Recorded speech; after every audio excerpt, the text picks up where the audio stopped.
Animal movie is not a path-breaking film. You are just fooled into thinking it is. Like they are used to a kind of cinema and it's hard to change their belief.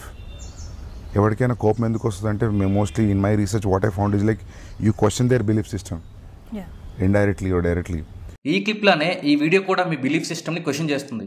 So మీరు కూడా last దాకా చూడగలమంటే చూడండి. లేదు మేము వెళ్ళి క్రిటిక్స్ని ఫెమినిస్ట్లని తిట్టుకుంటాం, మా belief సిస్టమ్కి మేము కట్టుబడి ఉంటాం, ఇట్లానే బ్రెయిన్ వాష్ సిగ్మా ఏప్స్లో బిహేవ్ చేస్తాం అంటే ఇక్కడే వీడియో ఆపేసి వెళ్ళి మీ పోస్టులు మీరు వేసుకోండి. థంబ్నెయిల్ అండ్ వీడియో టైటిల్ చూసాక మీకు ఒక క్లారిటీ అయితే వచ్చేసి ఉంటుంది కదా ఈ వీడియో ఎలా ఉండబోతుందని. కానీ నేనైతే యానిమల్ మూవీ మీద ఎలాంటి ర్యాంట్ వేసుకోవట్లేదు. అది just waste of time and energy. ఎందుకంటే ఈ సినిమా చాలా మందికి నచ్చేసింది. ఇప్పుడు నేను ర్యాంట్ వేసుకున్నంత మాత్రాన వాళ్ళ మైండ్ చేంజ్ అవ్వదు. అలానే నేను ఏదో అనేసాని రేపటి నుండి ఇలాంటి క్యారెక్టర్లు రాకుండా అయితే మానవు కదా. కానీ లాస్ట్ ఫ్యూ డేస్లో చాలామంది యానిమల్ గురించి అంటున్న కొన్ని కీవర్డ్స్ చూసాక నాకు ఒక అనుమానం వచ్చింది. యానిమల్ మూవీ చాలా వైల్డ్ ఉంది, పాత్ బ్రేకింగ్ ఉంది, ఇలాంటి సినిమా ఎక్కడ చూడలేదు, ఇంకెప్పుడు రాదు, ఇట్లా అందరూ మోస్ట్ కామన్గా యూజ్ చేసిన ఫ్రేజెస్ ఇవి. బట్ నేను కొంచెం ఆలోచించగా కనిపించింది, ఎయిదర్ వాళ్ళు కూల్ సీన్స్ చూసి ఇదే యూనిక్ అని ఫిక్స్ అయిపోయారు, ఆర్ వీళ్ళకి వరల్డ్ సినిమా ఎక్స్పోజర్ లేక ఎవడో ఎక్కడో వేసిన పోస్టులు చూసేసి హాఫ్ నాలెడ్జ్తో ఏదో కంపేర్ చేసేసి యాక్చువల్గా బ్యాడ్లీ రిటర్న్ ఫిలింని తీసుకొని ఏదో ఒక మాస్టర్ పీస్ అన్నట్టు ఫీల్ అవుతున్నారు. ఫర్ ఎగ్జాంపుల్ సందీప్ రెడ్డి వంగ గారి ఫేవరెట్ ఫిల్మ్ మేకర్స్లో ఒకలైన మార్టిన్ స్కోర్సెసే గారిని తీసుకుందాం. ఆయన ఇన్ఫ్లుయెన్స్ సందీప్ గారి మూవీస్ మీద చాలా ఉంటుంది. అర్జున్ రెడ్డిలో ప్యాంట్లో ఐస్ క్యూబ్స్ పెట్టుకునే సీన్ ఉంటుంది కదా, అది రేసింగ్ బుల్ అనే స్కోర్సెసే మూవీలో ఫస్ట్ పెట్టారు. రేసింగ్ బుల్లో ప్రొటాగనిస్ట్ ఒక అగ్రెసివ్ మేల్, మందు తాగుతూ డొమెస్టిక్ అబ్యూస్ చేస్తూ చాలా అంటే చాలా వైలెంట్ ఉంటాడు. ఇప్పుడు మీ అందరికీ తెలిసిన ఇంకొక స్కోర్సెసే ప్రొటాగనిస్ట్ని తీసుకుందాం. ఇంకెవరు? వూల్ఫ్ ఆఫ్ వాల్ స్ట్రీట్లో మన లియోనార్డో డికాప్రియో. ఈ క్యారెక్టర్ కూడా బిగినింగ్లో మంచోళ్ళనే ఉంటాడు, బట్ వాడి వెల్త్ పెరిగే కొద్దీ, పవర్ పెరిగే కొద్దీ బాగా కరప్ట్ అయిపోతాడు, చీటింగ్ చేస్తాడు, డ్రగ్స్ కొడతాడు, జీబుల్ బాగా పెరిగిపోద్ది. Actually Scorsese male characters most of దమ్లో ఈ so called alpha male characteristics ఉంటాయి. వాళ్ళే తోపు అనుకోవడం, మిసాజిని చూపించడం, డొమెస్టిక్ అబ్యూస్ చేయడం, రిలేషన్షిప్ ఇష్యూస్, ఈగో, బలుపు, యారగెన్స్ ఇవన్నీ ఉంటాయి. మరి ఎందుకండి స్కోర్సెస్ని ఎవ్వరు ఏమనరు? అండ్ ఈ సో కాల్డ్ వోక్ గర్ల్ వెస్ట్లోనే ఎక్కువ ఉంటారు కదా, వాళ్ళు ఏమనకపోగా ఇంకా పొగుడుతారు స్కోర్సెస్ అని, one of the finest directors in the century అని. ఎందుకలా? దీనికి ఎగ్జాక్ట్ ఆన్సర్ లాస్ట్లో చెప్తా, బట్ ఫర్ నో దీని ఇంటర్ప్రిటేషన్ ఎక్స్ప్లోర్ చేద్దాం. ఎందుకంటే Scorsese knows how to show రియాలిటీని రియాలిటీలో ఎగ్జాక్ట్గా చూపిస్తారు. మీరు లైఫ్లో ఎప్పుడైనా ఒక గ్యాంగ్స్టర్ స్టోరీ ఫుల్ హ్యాపీగా ఉండడం చూసారా? ఉండదు. వాడి లైఫ్లో ఏదో ఒకటి కోల్పోతాడు, ఆర్ ఎప్పుడు ఏదో ఒక భయంలో బతుకుతాడు. End of the day peace అనేది ఉండదు వాడి లైఫ్లో. ఇట్లాంటి రిగ్రెసివ్ ట్రైట్స్ ఎప్పటికీ ఉన్నా సరే వాడు శంకనాగిపోతాడు, డౌటే లేదు. స్కోర్సెస్ దీన్ని చాలా రియలిస్టిక్గా చూపిస్తారు. వాడిలో ఉన్న అగ్రెషన్ వల్ల ఎక్కడో పాతాళంలో ఉన్నాడు బాగా టాప్కి వెళ్ళిపోతాడు, కానీ అదే అగ్రెషన్ అండ్ టాక్సిక్ ట్రైట్స్ వల్ల మళ్ళీ అదే రేంజ్లో పాతాళంలో పడిపోతాడు.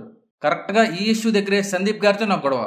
ఆయన సినిమాలు రియల్గా ఉండవు, రియలిస్టిక్ క్యారెక్టర్స్ ఉండవు, లాస్ట్లో వాళ్ళకి పెద్దగా బ్యాడ్ థింగ్స్ ఏం జరగవు, and end of the day వాడు ఇన్ని చెత్త పనులు చేసినా కూడా యాక్సెప్టెన్స్ వచ్చేస్తుంది వాడికి. ఇదే నాకు చిరాకు. ఆల్సో మీరు అనుకోవచ్చు ఒక్క సినిమా వల్ల ఏమవుతుంది అని, బట్ అప్పట్లో అంటే కమల్ హాసన్ గారి దేవర మగన్ సినిమా చూసి చాలా మంది ఇల్లులు తగలబెట్టేసుకున్నారని డైరెక్టర్ మారి సెల్వరాజ్ ఒక కాంట్రవర్సీ లేపారు. ఆ మూవీ ఆపోజిట్ ఐడియాలజీతోనే ఆయన మామనని సినిమా తీశారు. సినిమాలు అనేవి సొసైటీని అద్దం పట్టాలి అంటారు. సొసైటీని రిఫ్లెక్ట్ చేయడం అంటే సొసైటీలో ఉండే యానిమల్స్ని చూపించడమే కాదు, వాటి వల్ల వచ్చే కాన్సిక్వెన్సెస్ కూడా చూపించాలి. కానీ యానిమల్ మూవీలో లిటరల్లీ ఎండింగ్ వెళ్ళేసరికి హీరోకి లాస్ లేకపోవడం వల్ల అసలు వీడిలా తయారైనా పర్లేదు అనే ఐడియాలజీ ఉండే వాళ్ళు రైజ్ అవుతారు. యానిమల్ మూవీలో ఈ ఆస్పెక్ట్ కన్సిడర్ చేసుంటే బాగుండేది.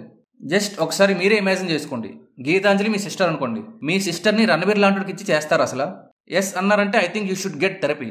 ఆల్సో మీరు ఈ ఇంటర్నెట్ సిగ్మా మీల్ ట్రెండ్స్కి బాగా బ్రెయిన్ వాష్ అయ్యారని అర్థం. సో ఒకసారి మీ లైఫ్ ఏంటి అనేది డీప్గా ఆలోచించుకోండి. కానీ నా నమ్మకం ఏంటంటే మీలో చాలా మంది నో అనే అంటారని. అంటే సంహవ్ మీ హార్ట్కి తెలుసు ఇట్లా చేయడం తప్పు, వాడు కరెక్ట్ కాదు అని. దెన్ ఐ డోంట్ అండర్స్టాండ్ ఎందుకు ఆ క్యారెక్టర్కి అంత హైప్ ఇస్తున్నారు అనేది.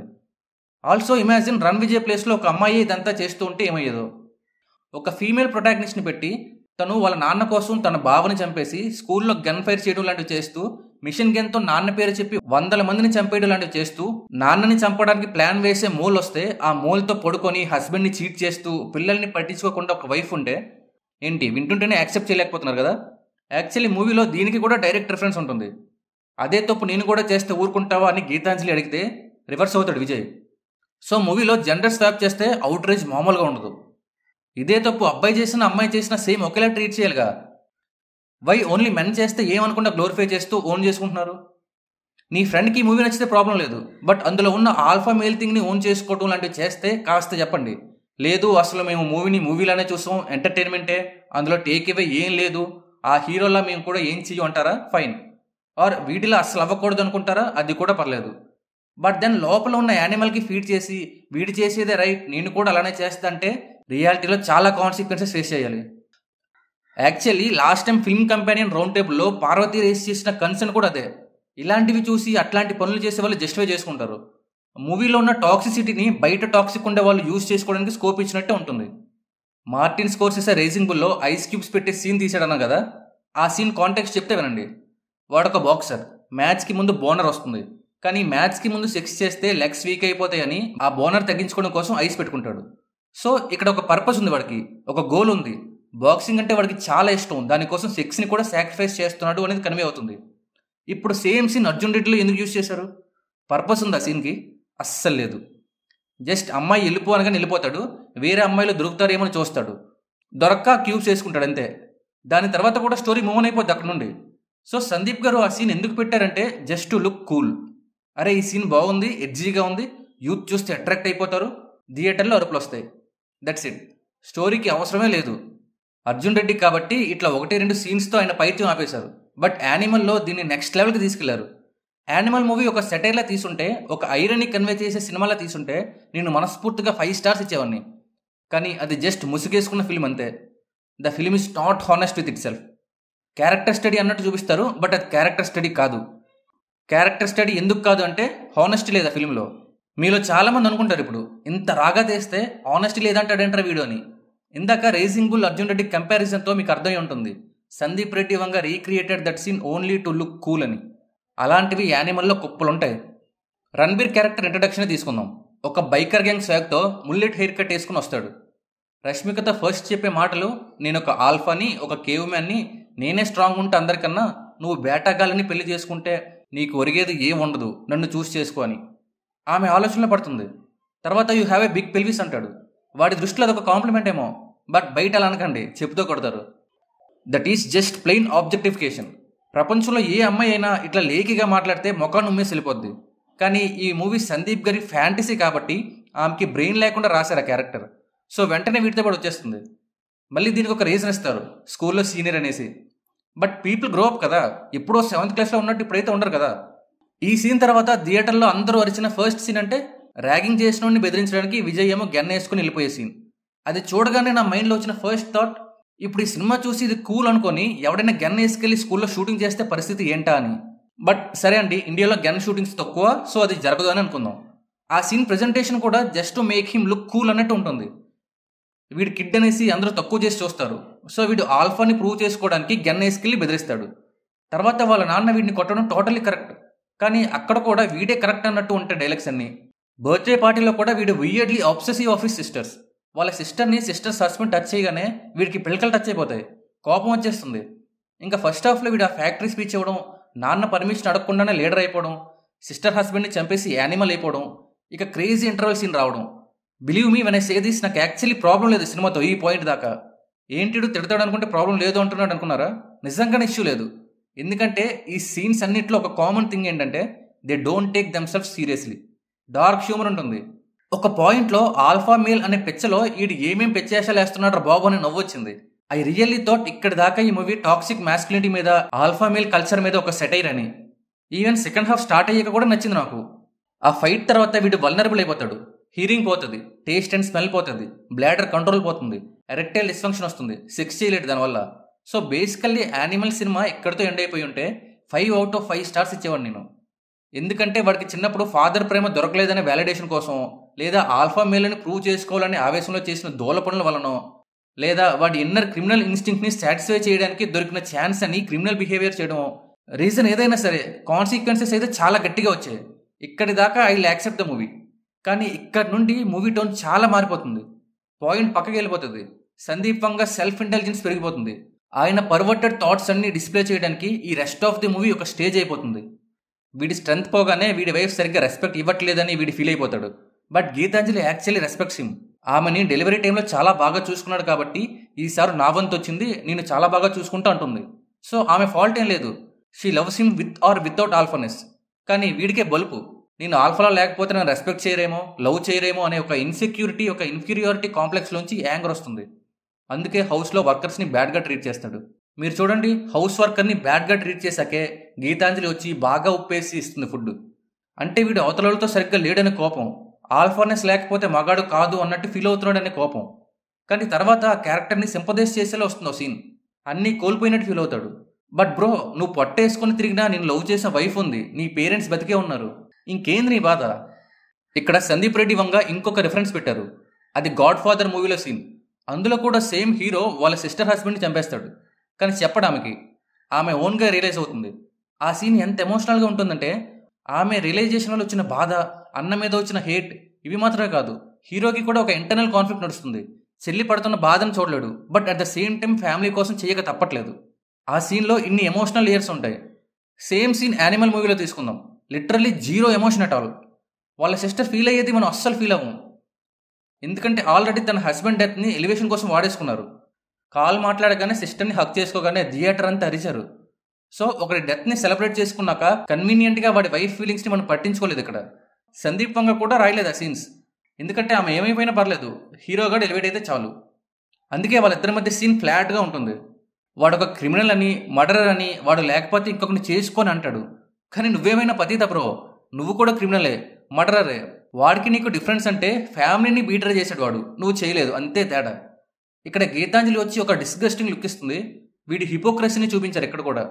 మరి ఇంకేంటి బ్రో, క్వశ్చన్ చేశారుగా, నీ ఇష్యూ ఏంటి అంటావా? క్వశ్చన్ చేస్తే సరిపోదు, కాన్సిక్వెన్సెస్ చూపించాలి.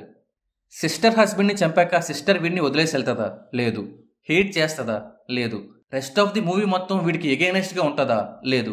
అసలు ఆమె మిగిలిన మూవీలో కనిపించదు మనకు ఎక్కువ. So the entire purpose of the character ఏంటంటే వీడిని ఎలివేట్ చేయడం, అంతే. మీ హస్బెండ్ని నేనే చంపానగానే ఆడియన్స్ చీర్ చేస్తారు. తర్వాత అక్క క్యారెక్టర్ ఏమైపోయినా పర్లేదు, ఎందుకంటే people don't care about women in Sandeep Reddy Vanga movies. ఎందుకంటే ఆయన కూడా పట్టించుకోడు కాబట్టి. This is exactly why this movie is not realistic అనేది. మేబీ సెకండ్ పార్ట్లో అక్క క్యారెక్టర్ని చూపించచ్చేమో, బట్ ఈ మూవీ చూసినంత సేపు అయితే ఆ క్లోజర్ సరిగ్గా లేదని అనిపించింది. ఇక ఇంకొక సీన్లో రష్మికని స్పాంక్ చేస్తాడు, బ్రా స్ట్రాప్ లాగేసి హర్ట్ చేస్తాడు, మళ్ళీ తర్వాత ఆయింట్మెంట్ రాస్తారు. దీన్ని ట్రూ లవ్ అని ఎవడైనా చెప్తే ప్లీజ్ వాడికి దూరంగా ఉండండి. ఎందుకంటే వాడు ఒక నార్సిస్టిక్ పర్సన్ అయి ఉంటాడు డెఫినెట్లీ, అండ్ డొమెస్టిక్ అబ్యూస్ని నార్మలైజ్ చేసేవాడు అయి ఉంటాడు. That is not love, that is hurting the only person who actually loves you in spite of all your floss. ఇక్కడ కూడా వీటి డామినెన్స్ చూపించుకోవాలనే ఉంటుంది, కానీ ఆమె మైండ్ అయితే అర్థం చేసుకోడు. ఇక ఒక్కసారి జోయా క్యారెక్టర్ వచ్చాక ఈ మూవీ డౌన్ఫాల్ గట్టిగా మొదలవుతుంది. ఆమెను చూడగానే స్పార్క్ వస్తుంది, ఇద్దరు సెక్స్ చేసేస్తారు, ఎఫ్ఐఆర్ మొదలెట్టేస్తారు. బట్ ఇదంతా ఎందుకు చేస్తున్నాడు అంటే ఆమె మోల్ కాబట్టి ప్రేమలో పడేసా, అందుకే ఇన్ఫర్మేషన్ ఇచ్చింది అంటాడు. కానీ బ్రో, నీకు ఎరెక్టైల్ డిస్ఫంక్షన్ కదా, సెక్స్ చేయలేవు కదా, మరి ఆ కండిషన్ మ్యాజికల్లీ ఎలా క్యూర్ అయిపోయింది? ఆడియన్స్లో ఎవరి క్వశ్చన్ అడగరు. వాళ్ళని సైలెన్స్ చేయడానికి ఒక సెమీ న్యూడ్ సీన్ వస్తుంది, కార్ బ్లాస్ట్ సీన్ వస్తుంది, ఒక షూ లికింగ్ సీన్ వస్తుంది. ఇవన్నీ చూసేసి ఏదో జరుగుతుంది అనుకుంటారు అంతే, కానీ ఏం జరగదు అక్కడ. ఎగైన్ వాడికి కాన్సిక్వెన్సెస్ లేకుండా పోతుంది. ఈ సీక్వెన్స్లో ఉన్న ఇంకొక లేకి పాయింట్ ఏంటంటే ఎఫ్ఐఆర్ పెట్టుకోవడాన్ని చాలా నార్మలైజ్ చేసేశారు. ఫస్ట్ హాఫ్లో వీడి గ్యాంగ్ వాళ్ళు అమ్మాయిల్ని తెచ్చుకుంటే ఆపేస్తాడు, కానీ వీడు మాత్రం సెకండ్ హాఫ్లో అదే పని చేస్తాడు. సరే, కనీసం దీనికైనా కాన్సిక్వెన్సెస్ చూపిస్తారా అని వెయిట్ చేశారు. ఒక ఎక్సలెంట్ సీన్ ఇచ్చారు. గీతాంజలికి తెలిసిపోతుంది చీట్ చేశాడని, మంచిగా గొడవ పడుతుంది. వాడి హిపోక్రసీని కరెక్ట్గా క్వశ్చన్ చేస్తుంది. నేను కూడా వేరే వాడితో పడుకుంటే నీకు ఓకేనా అని. ఇన్సెక్యూర్ ఆల్ఫాగాడు మాత్రం ఎవరిని దగ్గర కూడా రానివని అంటాడు. మరి నువ్వు అదే పని చేసినప్పుడు మైండ్ ఎక్కడ పెట్టుకున్నావు బ్రో? నువ్వు ఆల్ఫా అయినంత మాత్రాన నువ్వు చేసే ప్రతి ఎదవ పని కరెక్ట్ అయిపోదు కదా. రష్మిక కూడా ఆల్మోస్ట్ ఇలానే మాట్లాడుతుంది. అండ్ ఐ వాజ్ హ్యాపీ ఈ సీన్కి, ఎందుకంటే ట్రిగర్ అయిపోయి గన్ వేసుకొని వచ్చేస్తాడు. కానీ లిటరల్లీ ఇంత మంచి సీన్ రాశాక కూడా వీడికి కాన్సిక్వెన్సెస్ ఉండవు. లిటరల్లీ కాస్ట్యూమ్స్ కూడా చేంజ్ చేసుకోరు. జస్ట్ వీడి కాళ్ళ మీద పడగానే ఆమె ఫర్గివ్ చేసేస్తుంది అండ్ కిస్ చేసేసుకుంటారు. ఒక 5 minutes కిందే కదా Sandeep garu Geetanjali I won't forgive అనేలా సీన్ రాశారు. ఈ లోపు ఎందుకు మెల్ట్ అయిపోయింది? ఐ హోప్ టు గాడ్ బయట అమ్మాయిలు అయితే ఇలా ఉండద్దు అసలు. ఎనీవే, ఇంత పెద్ద సీన్ తర్వాత కూడా వీడికి నో కాన్సిక్వెన్సెస్. మూవీ ప్యాటర్న్ ఈ పాటికి అర్థమైపోయి ఉంటుంది కదా మీకు. క్వశ్చన్ చేసినట్టే ఉంటుంది కానీ క్వశ్చన్ చేయరు ఎవరు. రియలిస్టిక్గా ఉన్నట్టే ఉంటుంది కానీ ఉండదు. పాత్ బ్రేకింగ్ అని మీరు అనుకుంటున్నారు కానీ కాదు. ఈవెన్ వాడు విలన్తో బ్యాటిల్కి వెళ్ళేటప్పుడు కూడా నేను సస్తే వేరే వాడిని చేసుకోకు అంటాడు. ఇక ఆమెకి హ్యాపీనెస్ వద్దా బ్రో? ఇంకా ఇన్నాళ్ళు నీ మెంటల్ వేషాలు భరించింది, కనీసం నువ్వు సత్యాకన్నా ఒక మంచోని చేసుకుని ప్రశాంతంగా బతకద్దా? ఎందుకంటే అది the entitlement of this guy, the ego of this guy. ప్రపంచంలో వాడికన్నా ఇంపార్టెంట్ వాడికి ఎవ్వరు లేరు, నాట్ ఈవెన్ హిస్ డాడ్. అదేంటి అసలు మూవీ మెయిన్ థింగే వీడు మొత్తం ఫాదర్ ప్రేమ కోసం అన్నట్టు ఉంటుంది కదా అంటారా? వస్తున్నా అక్కడికే వస్తున్నా. చెప్పే కదా, ఈ సినిమాలో కనిపించేవన్నీ నిజాలు కాదు, జస్ట్ నిజాల్లో అనిపిస్తాయి అంతే. మీరేదో టీజర్ అండ్ ట్రైలర్ చూసేసి father and son conflict wow అని ఫిక్స్ అయ్యి వస్తారు, కానీ మేబీ కొన్ని సీన్స్ చూసి మీరు కూడా ఇన్ఫ్లుయెన్స్ అయ్యి ఉంటారేమో కానీ ఎండ్ ఆఫ్ ద డే ఈ మెయిన్ కాన్ఫ్లిక్టే చాలా వీక్గా రాశారు. చిన్నప్పుడు వీడు నాన్న కోసం వెతుకున్నప్పుడు నేనైతే ఏం ఫీల్ అవ్వలేదు పెద్దగా, ఎందుకంటే అదంతా ఏదో మాంటేజ్ లాగా స్టైలిష్గా వస్తుంది. ఆల్సో వీడు ఎంత పవర్ఫుల్లో టీచర్కి తెలిసినప్పుడు literally nobody will stop him from going out of the class. సరే సినిమా కోసం అట్లా చేశారు అనుకుందాం, ఫాదర్లో దొరకలేదు సరే, అంత మాత్రానికి క్రిమినల్ అయిపోతారా? గాయస్ మనందరూ ఇండియన్స్, మనలో చాలా మందికి ఫాదర్లో అనేది మనం ఊహించినట్టు అయితే అస్సలు రాదు. ముందు కమ్యూనికేషన్ సరిగ్గా ఉండి సావదు, ఎవడేం ఫీల్ అవుతారో చెప్పుకొని సావరు, కోల్డ్ వార్లు కూడా అవుతూ ఉంటాయి మధ్యలో. సో ఫాదర్ సన్ రిలేషన్షిప్ అనేది ఈ కంట్రీలో కొంచెం సైక్గానే ఉంటుంది. ఇప్పుడు అట్లా అని ఫ్రస్ట్రేట్ అయిన ప్రతి ఒక్కడు క్రిమినల్ అయిపోతే ఏమైనా ఉందా? సొసైటీ మొత్తం అతలా కుతలం అయిపోద్ది. సో నీ సినిమాలో either you show the consequences without glorifying or you show the solution. Again వాడు బ్యాడ్ థింగ్స్ చేసినట్టు చూపించొద్దు అని నేను ఎక్కడ అనట్లేదు, జస్ట్ గ్లోరిఫై చేయకండి వాటిని అంటున్నా అంతే.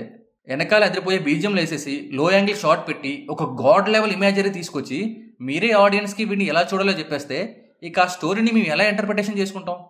వంగ గారు ఇందుకే తెలివైన వాళ్ళు, చాలా సెటిల్గా మనల్ని ఇన్ఫ్లుయెన్స్ చేశారు. అసలు ఆ క్యారెక్టర్ని గ్లోరిఫై చేస్తున్నారు అనే విషయం కూడా చాలా మంది ఇంకా రియలైజ్ కావట్లేదంటే అర్థం చేసుకోండి. Anyway back to the topic. అసలు Anil Kapoor point of view నుండి ఈ మూవీలో ఎన్ని సీన్స్ ఉంటాయో తెలుసా? లిటరల్లీ 1 సీన్, అది కూడా మోస్ట్ జనరిక్ ఉంటుంది. మన కొడుకు క్రిమినల్ అయిపోయాడు అంటాడు, వైఫ్ ఏమో నువ్వు టైం ఇవ్వలేదు కాబట్టి అంటుంది, ఆమె మీద అరిచేసి వెళ్ళిపోతాడు అంతే. అంత జనరిక్ సీన్ అది. ఇప్పుడు జస్ట్ ఈ సీన్ పెట్టుకొని ఫాదర్ ఏం ఫీల్ అవుతున్నాడు అనేది వీ కాంట్ టెల్. అండ్ వీళ్ళిద్దరి మధ్య వచ్చి కొన్ని సీన్స్ బాగుంటాయి, అవి మంచిగానే వెళ్తాయి కానీ గొడవ పడేది తక్కువే, ఇంటెన్షన్స్ బయట పెట్టేది తక్కువే. అలా గొడవ పడేది ఇంటెన్షన్స్ బయటకు వచ్చే సీన్ ఉంది అంటే అది లాస్ట్లో వచ్చే పాప కాన్ఫ్రంటేషన్ సీన్ మాత్రమే. ఇక్కడ కూడా విజయ్ తను చేసిన పనులన్నిటికీ వాళ్ళ నాన్ననే బ్లేమ్ చేస్తాడు, నీకోసమే చేశా అంటాడు. కానీ చెప్పే కదా ఈ సినిమాలో కనిపించేవన్నీ నిజాలు కావని. సినిమా మొత్తం అసలు వీడిని రివెంజ్కి వెళ్లకుండా ఆపేవాళ్ళు ఎక్కువ ఉంటారు. తాతలిద్దరూ డోంట్ టేక్ రివెంజ్ అంటారు, వినడు. ఫాదర్ చెప్తాడు, వినడు. ఉమెన్ చెప్తారు, వినడు. సో బేసికల్లీ వీడికి ఎవరో ఒకరిని చంపాలని గొల. ఎందుకంటే ఫాదర్ మీద అంత ప్రేమ ఉంటే ఆయన నో అనగానే ఆగిపోవాలి కదా, ఆగడు. వీడికి నచ్చిందే చేస్తాడు, ఎందుకంటే వీడికి ఆ ఎంటర్టైన్మెంట్ ఉంది, సెల్ఫ్ సెంటర్నెస్ ఉంది. అందుకే వాళ్ళ నాన్న కూడా నువ్వు ఇదంతా నీ క్రిమినల్ బిహేవియర్ చూపించడానికే చేసావు అంటాడు. ఈ డైలాగ్ వినగానే అబ్బా సూపర్ సార్ మీరు, ఫైనల్లీ వీడికి కాన్సిక్వెన్సెస్ వస్తున్నాయి అనుకున్నా. But sadly no consequences. ఏంటో సింహ మూవీలో బాలయ్య గారు నో పోలీస్ అన్నట్టు నేను నో కాన్సిక్వెన్సెస్ అని చెప్పాల్సి వస్తుంది వీడియో మొత్తం. అండ్ అంత పెద్ద మాట అన్నాక మళ్ళీ వెంటనే కలిసిపోతారు ఇద్దరు. నెక్స్ట్ జనంలో నేనే నీ కొడుకు అనగానే వీడు ఎమోషనల్ అయిపోయి ఏడ్ చేస్తాడు. అగైన్ ఇక్కడ ఒక last and final no consequences scene ఒకటి వస్తుంది. గీతాంజలి వీడిని వదిలేసి వెళ్ళిపోతుంది, కిడ్స్ని తీసుకుని వెళ్ళిపోతుంది. అండ్ నేను క్లాప్స్ కొట్టా, గుడ్ ఫర్ యూ అని. ఈడి టాక్సిక్ బిహేవియర్కి ఇలానే అవ్వాలి కదా అనుకున్నా. కానీ అగైన్ నో కాన్సిక్వెన్సెస్. కారు కొంచెం దూరం వెళ్ళగానే ఆగిపోతుంది, వీడి కొడుకు పరిగెత్తుకుంటూ వచ్చేసి పాప అంటాడు, హక్ చేసేసుకుంటారు, హ్యాపీ ఎండింగ్ వచ్చేస్తుంది. నాకు ఎంత కాలిందంటే సందీప్ రెడ్డి వంగ గారు ఒక మాట అన్నారు, అర్జున్ రెడ్డి అప్పుడు అనుకుంటా, అర్జున్ రెడ్డిలో కాన్సిక్వెన్సెస్ లేవు అంటే, లేదు నేను ఇచ్చే కాన్సిక్వెన్సెస్ ప్రీతి వాడికి దొరకదని పెయిన్లోకి వెళ్తాడు, అలానే వీడికి ఎంతో ఇష్టమైన డాక్టర్ ప్రొఫెషన్ వదిలేసుకుంటాడు, వాళ్ళ ఫ్యామిలీకి దూరం అవుతాడు, వాళ్ళ నాన్నమ్మతో వాడి లాస్ట్ ఇంటరాక్షన్ అదే వాడు ఆమెను హట్ చేస్తూ అన్న ఒక్క మాట ఖచ్చితంగా రిగ్రెట్ అవుతాడు అంటాడు. సో ఇవన్నీ వాడికి లాసే అని చెప్తారు. Okay, I agree with that. అసలు అయితే ప్రీతి వాడిని వదిలేయాలి, బట్ ఓకే అట్లీస్ట్ కొన్ని కాన్సిక్వెన్సెస్ ఉన్నాయి అర్జున్కి. బట్ యానిమల్లో విజయ్ క్యారెక్టర్కి నో కాన్సిక్వెన్సెస్, జీరో. దీనివల్ల నీకేంటి నొప్పి అంటారా? ఫస్ట్లో ఒక క్వశ్చన్కి ఆన్సర్ ఇస్తాను కదా, స్కోర్సెస్ ఎందుకు గ్రేట్ అని. ఎందుకంటే ఆయన ఫిలిమ్స్లో ఆ కాన్సిక్వెన్సెస్ ఉంటాయి. రేసింగ్ బుల్లో అంత అగ్రెసివ్ టాక్సిక్ మేల్ లాస్ట్కి బాక్సింగ్కి దూరం అయ్యి ఒక ఫెయిల్ అవుతున్న క్లబ్ ఓనర్గా మొత్తం ఫ్యాట్ అయిపోయి నవ్వురాని జోక్స్ అందరికీ చెప్పుకుంటూ దారుణమైన డౌన్ఫాల్ అవుతాడు. ఆయన గ్యాంగ్స్టర్ ఫిల్మ్స్లో కూడా హీరోలు ఒక పాయింట్లో ఎంత కూల్ క్రిమినల్స్ అనిపిస్తారో రియల్ లైఫ్ నేర్పించిన లెసన్స్కి ఆ కర్మ అనుభవిస్తారు. And wolf of wall street మూవీలో అంత వెల్తీ పర్సన్ కూడా లాస్ట్కి వాడి పర్సనల్ లైఫ్ అంతా డిస్ట్రాయ్ అయిపోయి డబ్బులు మోస్ట్లీ పోయి చివరికి ఒక టీచర్లా మారిపోతాడు. అండ్ ఇవన్నీ రాంగ్ అని మనం అనడానికి లేదు, ఎందుకంటే ఈ characters mostly real characters or real life క్యారెక్టర్స్ని బేస్ చేసుకుని రాసుకున్న క్యారెక్టర్స్. సో నిజంగా జరిగాయి ఇవి. ఇప్పుడు అర్థమైందిగా రియల్ లైఫ్లో టాక్సిక్ గాయలో ఉంటే మన పరిస్థితి ఏంటో. ఇట్లాంటి క్యారెక్టర్స్ చూపించాలి, తప్పులేదు, ఎందుకంటే వీళ్ళంటి వాళ్ళు చాలామంది మన మధ్య ఉన్నారు. కానీ అట్ ద సేమ్ టైం వీళ్ళ వల్ల చుట్టూ ఉన్నోళ్ళకి వచ్చిన పెయిన్ కూడా చూపించాలి. వీడు చేసిన పెంట వల్ల అందరూ ఎంత ఎఫెక్ట్ అవుతున్నారో చూపించాలి. ఒకటి నువ్వు దమ్ముంటే మొత్తం చూపించు, లేదా అసలు ఆ టాపిక్కి టచ్ చేయకు. అంతేగాని ఇట్లా క్యారెక్టర్ స్టడీ రూపంలో ఏదో ఆడియన్స్ అరవాలనేసి కూల్ సీన్స్ అన్నట్టు వీళ్ళని గ్లోరిఫై చేసి వీళ్ళు చేసే పనుల వల్ల పక్కనోళ్ళకి పెద్దగా ఏం కాదు, ఏమైనా పర్లేదు కాసేపు అయ్యాక క్షమించేస్తారు అన్నట్లు చూపిస్తే ఆబ్వియస్లీ ఈ మైండ్ సెట్ ఉన్న వాళ్ళు ఈ సినిమాలు చూసి మేము చేసేది కరెక్ట్ అనుకోవడమే కాదు, మమ్మల్ని చూసే ఈ క్యారెక్టర్స్ రాస్తున్నారంటే మేము ఎంత ఇంపార్టెంట్ రా అని ఫీల్ అయిపోతారు. అండ్ ఆ ఫీలింగ్ని సందీప్ వంగ గారు ఖచ్చితంగా ఈ సినిమాతో పెంచారని చెప్తా. మీకు తెలుసు, మీ టైం లైన్లో కొంతమంది లేకి గైస్ వస్తారు, మిసోజిని కారిపోతుంది, అదేదో కూల్ అనుకుంటారు. వాళ్ళందరూ ఈ సినిమాని ఓన్ చేసుకున్నారు, మా స్టోరీ అన్న రేంజ్లో ఇన్వాల్వ్ అయిపోయారు. ఎందుకంటే వాళ్ళని రిప్రజెంట్ చేసిన విజయ్ కూడా అలాంటి లేకిగాడే, అండ్ వాడికి కాన్సిక్వెన్సెస్ ఏం జరగలేదు కాబట్టి. ఇప్పుడు ఇది చూసి రియల్ లైఫ్లో అమ్మాయిల మీద ట్రై చేస్తే మాత్రం చెప్పు తెగేలా కొట్టాలి వాళ్ళని. ఎందుకంటే వీళ్ళ వల్ల ట్రామా తప్ప ఏముండదు చుట్టూ ఉన్న జనాలకి. ఇలాంటి వాళ్ళు రిలేట్ అవ్వడానికి ఒక క్యారెక్టర్ క్రియేట్ చేసి ఇచ్చినందుకు Sandeep Reddy Vanga should feel ashamed, but he won't. ఎందుకంటే he is not the first director to do so. చాలా కాలం నుండి చాలా మంది డైరెక్టర్స్ చేస్తూ వచ్చిందే ఇది. ఏ సినిమాలో అయినా హీరో గాడు ఈ ఆల్ఫా మేల్ వైబ్స్ ఇస్తున్నాడంటే ఖచ్చితంగా వాటిలో ఇందాక చెప్పిన లేకి క్వాలిటీస్ అన్ని ఉన్నట్టే. కాకపోతే వేరే డైరెక్టర్స్ ఏంటంటే కొంచెం తగ్గి తీశారు, సందీప్ వంగ మాత్రం లైన్ క్రాస్ చేసి తీశారు. అండ్ లైన్ క్రాస్ చేసి తీసినంత మాత్రాన పాత్ బ్రేకింగ్ అవ్వదు. ఆల్రెడీ ఇలాంటి మిసోజనిస్టిక్ కంటెంట్ మన సినిమాల్లో చాలా అంటే చాలాసార్లు చూసేసాం మనం. ఏదో క్రిటిక్స్ని ట్రిగ్గర్ చేయాలని, ఓక్స్ని ట్రిగ్గర్ చేయాలని మీరు సినిమా తీస్తే అది ఆర్ట్ అవ్వదు, ఒక ప్రోపగండా హిట్ పీస్ అవుతుంది అంతే. జస్ట్ మీరు మగాల్లో ఉన్న వైలెంట్ టెండెన్సీస్ని క్యాష్ చేసుకొని సినిమా తీసి మీ డబ్బులు మీరు తీసుకుని వెళ్ళిపోతారు. అండ్ మీకు పర్సనల్ సాటిస్ఫాక్షన్ కూడా వస్తుంది క్రిటిక్స్ని కౌంటర్ చేశా అని. కానీ దానివల్ల రియల్ సొసైటీలో రియల్ పీపుల్ మధ్య రియల్ కాన్సిక్వెన్సెస్ జరుగుతాయి. ఐ సిన్సియర్లీ విష్ రేపు ఎవడన్నా అమ్మాయిల దగ్గరకు వచ్చి యూ హ్యావ్ బిగ్ పెల్విస్ అంటే వాడి దవడ పగలాలని. ఎందుకంటే మనం కేవ్ మ్యాన్ కాదు, వీఆర్ సివిలైజ్డ్ మ్యాన్. ముందు పక్కన వాళ్ళతో ఎలా మాట్లాడాలి, ఎలా బిహేవ్ చేయాలో నేర్చుకోవాలి. లేదు నేను ఇట్లానే ఉంటా, అమ్మాయిల్ని తక్కువ చేస్తంటే ఇక మీరు కూడా ఇన్సెల్ క్లబ్ మెంబర్స్ అయ్యి అమ్మాయిలని ఫెమినిజంని క్రిటిసైజ్ చేస్తూ బ్రతికేయాలి అంతే. ఈ సినిమా రియలిస్టిక్ కాదు, ఎందుకంటే రియాలిటీకి చాలా దూరంగా ఉంటుంది కాబట్టి. పాత్ బ్రేకింగ్ కాదు, ఎందుకంటే same shit in different bottle అంతే. క్యారెక్టర్ స్టడీ అసలే కాదు, ఎందుకంటే వాడిని గ్లోరిఫై చేయడం తప్ప ఏ ఉండదు సినిమాలో. ఈ మూవీ ఏంటంటే ఇండియాలో ఉన్న ప్రతి టాక్సిక్ మేల్ రిలేట్ అయ్యి హమ్మయ్య మా మీద కూడా ఒకడు సినిమా తీశాడు అని ఆనందపడడానికి తీసిన సినిమా ఇది అంతే. సినిమా అయ్యాక మా ఫాదర్తో మాట్లాడా, ఏముంది నాన్న అసలు ఈ సినిమాలో టాక్సిసిటీని, డొమెస్టిక్ అబ్యూస్ని, రేప్ని గ్లోరిఫై చేయడం తప్ప ఏం లేదు కదా, ఏ నొచ్చుతుంది వీళ్ళకి అని. మా నాన్న ఒకటే మాట అన్నారు, నువ్వు రియల్ లైఫ్లో చేయలేనివి సినిమాల్లో తీస్తే అది చూసి ఆడియన్స్ వావ్ అంటారు, ఒక కమర్షియల్ హిట్ సినిమాకి ఉండాల్సిన మెయిన్ ఇంగ్రీడియంట్ అదే అని. బట్ నిజంగా ఈ సినిమాని వాళ్ళ ఫ్యాంటసీలా ఫీల్ అయ్యేవారు ఒక్కసారి ఆలోచించండి, మనం ఫీల్ అవుతుంది రైటేనా అని. ఎంపతి చూపించండి పక్కన వాళ్ళ ఫీలింగ్స్ మీద. ఆల్సో మీ ఫ్రెండ్స్లో ఎవరికైనా ఈ సినిమా తెగ నచ్చేసింది అంటే కొంచెం వాళ్ళకి చెప్పిసావండి, అరే ఇది తప్పురా, అలా ఆలోచించకూడదురా అని. కానీ నాకు తెలిసి ఏ ఇద్దరి మధ్య ఇలాంటి కాన్వర్జేషన్స్ అయితే రావు ఈ సినిమా నుండి. సందీప్ ఈ స్కూల్, రణబీర్ క్యారెక్టర్ ఈ స్కూల్, క్రిటిక్స్కి గట్టిగా ఇచ్చాడ్రా, సెన్సిటివ్ రావద్దు, ట్రిగ్గర్ అవుతారు, ఇవే వినిపిస్తాయి. ఒక దేశంలో ఉన్న టాక్సిసిటీ మొత్తం బయటకు తీసుకొచ్చింది ఈ movie. End of the day this is the legacy of animal movie, మీరు ఒప్పుకున్నా ఒప్పుకోకపోయినా.